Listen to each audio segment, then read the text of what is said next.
Giorno importante per il GAL Alta Marca, perché oggi, oltre che portare un bilancio più che positivo in approvazione all'Assemblea dei Soci, partiamo con la nuova programmazione 2023-2027. Siamo a conclusione della vecchia programmazione,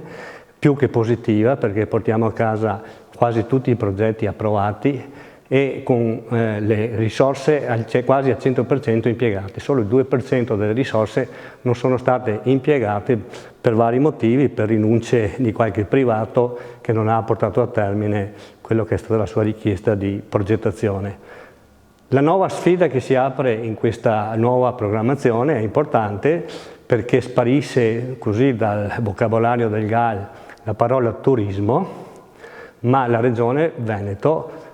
ci ha chiesto di impegnare le nuove risorse nella programmazione verso il sociale, verso progetti di comunità per migliorare la vita dei residenti, per intrattenere qua nel nostro territorio, possibilmente con iniziative importanti, i giovani, e quindi per noi è una grande sfida perché è un tema innovativo, però credo che con la capacità che ha sempre dimostrato il GAL Alta Marca con i suoi uffici, con i suoi collaboratori, credo che saremo in grado di dare delle risposte molto importanti. Oggi abbiamo l'assemblea annuale con i soci, presentiamo il bilancio del 2023 che è stato un anno molto significativo perché siamo entrati nella fase conclusiva della programmazione 14-22 del PSL Amale, oltre 90 progetti approvati con circa 7 milioni e mezzo di fondi distribuiti sul territorio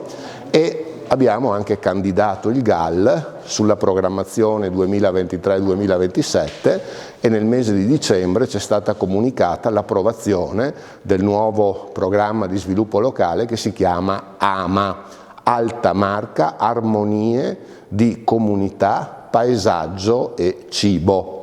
Si tratta di una programmazione molto più breve che durerà 3 anni, abbiamo a disposizione quasi 3 milioni di euro che impiegheremo con 7 bandi che verranno pubblicati a partire dal mese di giugno e entro la primavera del prossimo anno. I primi 2 bandi riguarderanno una novità assoluta che è il premio insediamento, un premio forfettario di 12.000 euro per chi ha aperto da 6 mesi o aprirà entro 6 mesi un'attività di impresa diretta a svolgere dei servizi a favore della popolazione residente, comprese anche attività commerciali, attività artigianali e alcune attività professionali. La logica è quella di il GAL non si occuperà più di promozione turistica, ma si occuperà di vivibilità, di qualità della vita per i residenti, quindi ci sarà questo focus rivolto alla popolazione locale. Ci sarà anche un bando importante per i comuni di 1 milione di euro per i servizi di base proprio diretti a migliorare la socializzazione, a valorizzare le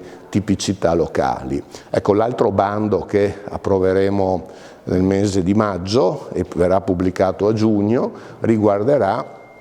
la diversificazione delle aziende agricole su attività legate al food. In particolare quindi si vuol premiare quelle aziende agricole che andranno a creare ad esempio la sala di lavorazione del prodotto tipico, perché questo consente all'agricoltore di dar servizi in più e di aumentare la propria redditività e il proprio valore aggiunto. Ecco, concludo dicendo che la nuova programmazione LEADER presenta una notevole discontinuità, è cambiata la missione e il ruolo del GAL, che come dicevo non è più il turismo ma è favorire la vivibilità, la qualità della vita, spezzare il circolo del declino che porta soprattutto nelle aree montane più marginali allo spopolamento, ai giovani che vanno via, agli anziani che magari si trasferiscono nelle aree urbane perché trovano più servizi. Ecco, questo è il nostro nuovo compito che cercheremo di svolgere al meglio. Il 2023 è stato un anno importante per il GAL, non solo perché è stato finanziato il PSL 2023-2027 2017 dalla Regione Veneto, ma anche perché ha portato a casa un altro importante contributo su un programma europeo transnazionale, l'Interreg Italia-Austria, che vede il GAL soggetto capofila per un importo di 830.000 euro circa, e un partenariato composto, oltre che dal GAL, anche dalla provincia di Treviso, dall'Ecomuseo Lissaganis nell'area della Valcellina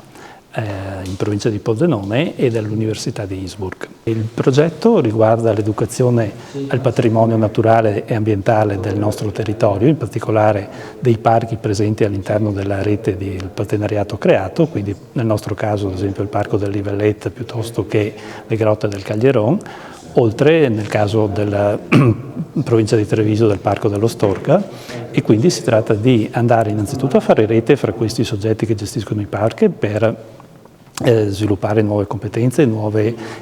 scambio di esperienze e nuovi progetti, ma soprattutto per sviluppare degli strumenti di educazione ambientale per i turisti, per i visitatori e soprattutto per il target giovanile, quindi gli ragazzi, gli studenti, e ad esempio con la creazione di